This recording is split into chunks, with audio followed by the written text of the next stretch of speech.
सुरू झाली. काल मी पुणे पोलीस आयुक्तांना फोन केला होता आणि ज्या ज्या ठिकाणी ड्रग्सचा वापर केला जातो, ड्रग्स विकले जातात,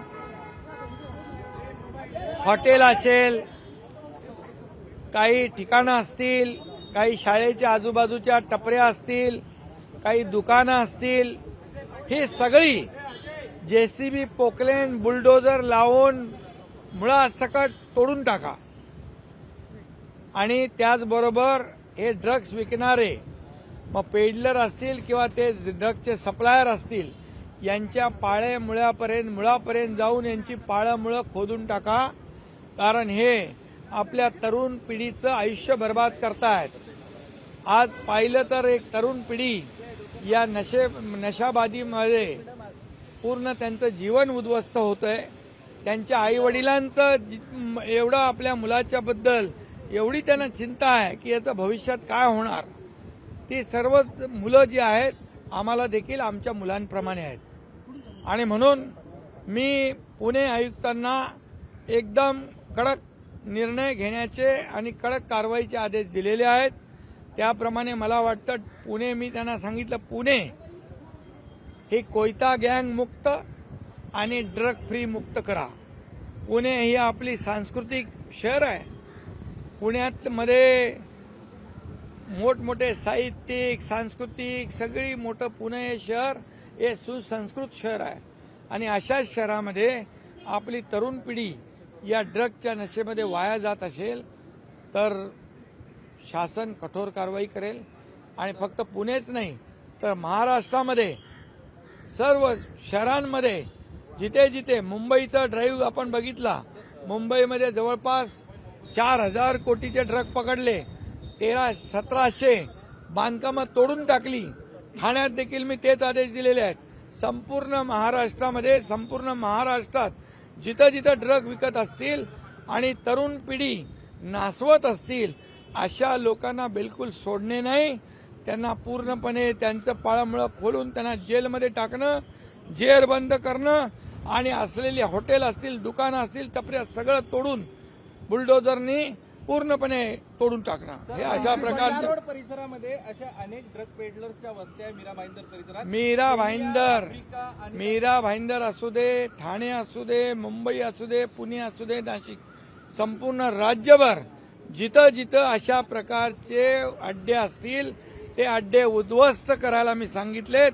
आणि यामध्ये कोणी लापरवाही केली, कोणी त्याच्यामध्ये कुणाला पाठीशी घालण्याचं काम केलं तर त्याला देखील सोडणार नाही. बुलडोजर की कार्रवाई हो रही है पुणे में, क्या कहेंगे? बुलडोजर की कार्रवाई हो रही है पुणे में, क्या कहेंगे? मैंने कल पुणे पुलिस आयुक्त को निर्देश दिए हुए हैं कि ये ड्रग बेचने का जो काम शुरू है होटल में, दुकान में, ये सब बंद होना चाहिए. ये ड्रग जो है ये नशा करके हमारी जो युवा पीढ़ी है बर्बाद हो रही है. वो बच्चे हमारे बच्चे जैसे है और इसलिए उनके माता पिता को की जो चिंता है उनके बारे में वो दूर होनी चाहिए. इसलिए मैंने कहा है जो भी होटल हो, जो भी स्कूल के, कॉलेज के आजू बाजू में जो भी दुकान हो, सबको बुलडोजर लगा के तोड़ दो और बिल्कुल नामो निशान मिटा दो. जो जो बेच रहे पेडलर हो या सप्लायर हो उनको जेल के अंदर, जेल के सलाखों के पीछे डाल दो, जेल में डाल दो. ये दोबारा ऐसी हरकत करने की हिम्मत नहीं करे. ऐसा काम करने को मैंने पुणे कमिश्नर को कहा है और बिल्कुल इसमें कोई लापरवाही नहीं चलेगी. ये हमारी जो युवा पीढ़ी है नशाखोर होकर हमारी जिंदगी, खुद की जिंदगी बर्बाद करके अपने माता पिता की चिंता बढ़ा रही है. और इसलिए ये ऐसे बर्बाद करने वाले जो गैंग है, ड्रग बेचने वाले, उनको हम छोड़ेंगे नहीं, बिल्कुल छोड़ेंगे नहीं. उनको पूरी तरह उखाड़ के फेंकेंगे हम. आरोपी को आज बेल मिल गई पुणे पॉश मामले में, उसके बारे में भी हम देख रहे हैं.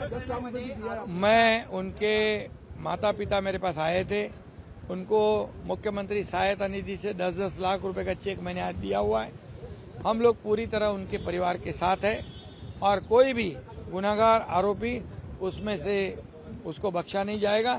ये केस फास्ट ट्रैक पे चलाई जाएगी। खरीप हंगाम आढावा आज बैठक घेतलेली आहे, तुम्ही काय सांगाल? खरीप हंगाम आढावा आज बैठक- खरीप हंगामाची दर वर्षाची जी बैठक होते त्या बैठक झाली।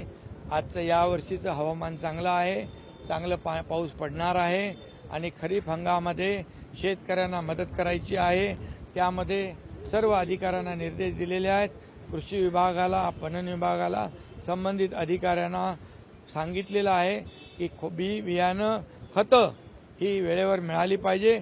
कोणी त्याचं लिंकेज करता कामा नये, हे घ्या तर ते देतो असे कोणी ब्लॅकमेलिंग करत असतील त्यांना जेलमध्ये टाकण्याचे आदेश दिलेले आहेत।